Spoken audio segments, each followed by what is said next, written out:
Baik, Assalamualaikum warahmatullahi wabarakatuh. Perkenalkan, nama saya Laude Radita Farizal dengan NIM 1C1230041. Saya di sini akan menjelaskan terkait eksplorasi dan eksploitasi batu bara di Indonesia. Langsung saja, mengapa batu bara itu penting? Yang pertama, batu bara itu sebagai sumber energi utama, yaitu tulang punggung pasokan energi global dan sumber daya penting untuk pembangkit listrik di Indonesia yang memastikan stabilitas energi nasional. Yang kedua itu penggerak ekonomi nasional. Sektor batu bara berkontribusi signifikan terhadap pendapatan negara melalui ekspor, pajak, atau penciptaan lapangan kerja yang mendorong pertumbuhan ekonomi. Tahap eksplorasi. Sebelum batu bara dapat diekstraksi, diperlukan serangkaian kegiatan eksplorasi yang cermat. Tahap ini bertujuan untuk mengidentifikasi keberadaan, kualitas, dan kuantitas cadangan batu bara. Yang pertama itu ada studi pendahuluan, yaitu pengumpulan data awal dari peta geologi, citra satelit, dan laporan sebelumnya untuk mengidentifikasi potensi area. Yang kedua itu ada survei lapangan, yaitu kunjungan langsung ke lokasi untuk observasi geologi, pengambilan sampel permukaan, dan pemetaan struktur batuan. Yang ketiga itu ada pengeboran lubang-lubang eksplorasi untuk mendapatkan inti batu bara, core sampel yang akan dianalisis di laboratorium.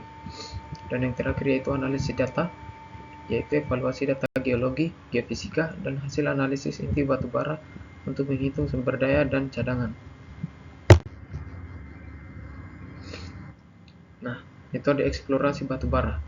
Ada berbagai metode eksplorasi batu bara yang digunakan untuk mendapatkan informasi yang akurat tentang cadangan batu bara di bawah permukaan. Di antaranya yaitu yang pertama geologi permukaan, pemetaan singkapan batu bara, struktur geologi, dan formasi batuan untuk memahami penyebaran dan karakteristik lapisan batu bara.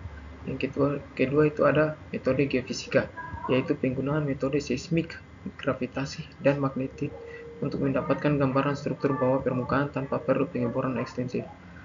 Dan yang terakhir yaitu ada pengeboran, yaitu metode paling langsung untuk memperoleh sampel batu bara, dilakukan untuk mengonfirmasi ketebalan, kedalaman, dan kualitas batu bara.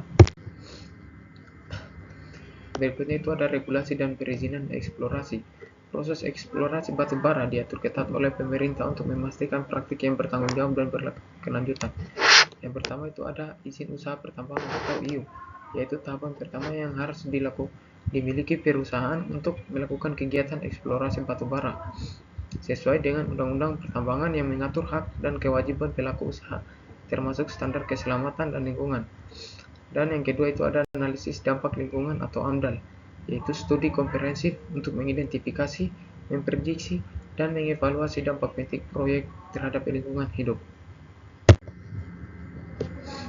Terus masuk ke tahap eksploitasi. Setelah cadangan batu bara terbukti layak, tahap eksploitasi dimulai. Ini melibatkan penambangan batu bara secara aktif dari bumi, di mana yang pertama itu pembukaan lahan, yaitu pembersihan vegetasi dan pengupasan lapisan tanah penutup atau overburden. Yang kedua itu ada penambangan, yaitu penggalian batu bara menggunakan alat berat seperti ekskavator dan truk.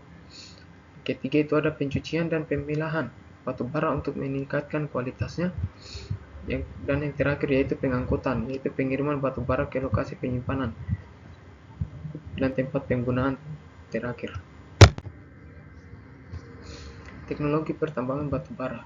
Terdapat dua metode utama dalam eksploitasi batu bara, yang masing-masing dengan karakteristik dan tantangannya sendiri. Yang pertama yaitu ada surface mining atau penambangan terbuka. Metode ini dilakukan di permukaan tanah, cocok untuk lapisan batu bara dangkal, efisien dan biaya rendah, namun membutuhkan area yang luas, seperti open pit mining atau street mining. Yang kedua itu ada underground mining, yaitu penambangan bawah tanah yang digunakan untuk cadangan batu bara yang dalam, memiliki dampak permukaan yang lebih kecil tetapi lebih kompleks dan beresiko tinggi. Contohnya yaitu room and pillar dan longwall mining. Dampak lingkungan dan sosial. Eksploitasi batu bara meski vital memiliki konsekuensi serius bagi lingkungan dan masyarakat sekitar. Yang pertama yaitu kerusakan ekosistem, deforestasi atau hilangnya keanekaragaman hayati dan perubahan topografi akibat penambangan terbuka. Yang kedua itu polusi air dan udara, yaitu pelepasan sedimen, logam berat ke sungai dan emisi gas rumah kaca serta partikel debu ke atmosfer. Yang ketiga itu perubahan sosial, relokasi masyarakat, hilangnya mata pencarian tradisional, dan dampak kesehatan bagi penduduk lokal. Nah, mitigasi dampak eksploitasi batu bara. Upaya dilakukan untuk mengurangi dampak negatif dari kegiatan penambangan batu bara melalui praktik yang lebih bertanggung jawab. Seperti yang pertama, reklamasi lahan, yaitu penanaman kembali vegetasi dan rehabilitasi area bekas tambang untuk mengembalikan fungsi ekologisnya. Yang kedua itu ada pengelolaan limbah, yaitu implementasi sistem pengelolaan air asam tambang dan limbah padat untuk mencegah pencemaran. Dan yang terakhir ada pemberdayaan masyarakat, program pengembangan ekonomi untuk masyarakat termasuk pelatihan verifikasi mata pencarian. Nah, batu bara di masa depan nanti, meskipun batu bara ini menjadi sumber energi yang penting, perannya akan terus berubah seiring dengan upaya global menuju energi yang lebih bersih. Yang pertama itu ada energi terbarukan, investasi besar dalam energi surya, angin dan hidro untuk mengurangi ketergantungan pada batu bara. Yang kedua itu ada teknologi batu bara bersih, pengembangan carbon capture, utilization dan storage atau CCUS untuk mengurangi emisi dari pembangkit listrik batu bara. Dan yang ketiga yaitu diversifikasi ekonomi, yaitu mendorong sektor-sektor lain untuk mendapatkan dan menciptakan sesuatu yang baru.